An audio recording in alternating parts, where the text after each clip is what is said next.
લાખોની solar panel ધૂળ ખાઈ રહી છે।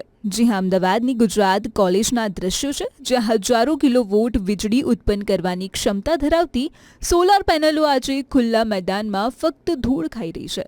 જી હા, મળતી માહિતી મુજબ કોલેજમાં હાલ રીડેવલપમેન્ટ એટલે કે નવીનીકરણનું કામ ચાલી રહ્યું છે। આ કામના કારણે અગાઉ ધાબા પર લગાવેલી સોલાર પેનલોને નીચે ઉતારવામાં આવી હતી। નિયમ મુજબ આ મોંઘી મિલકતને કોઈ સુરક્ષિત સ્થળે સ્ટોર કરવી જોઈએ, પરંતુ અહીં તંત્રની ઉદાસીનતા જોવા મળી।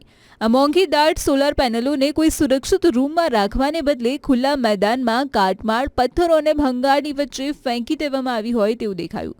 ધૂળ અને તડકાને કારણે આ પેનલોની કાર્યક્ષમતા તો ઘટશે જ, પણ કાટમાળ વચ્ચે હોવાથી તે તૂટી જવાનો પણ મોટો ભય છે।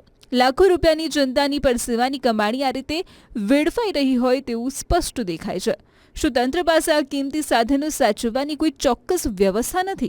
રીડેવલપમેન્ટ જરૂરી છે, પણ તેના ભોગે સરકારી સંપત્તિનું નુકસાન અસ્વીકાર્ય છે।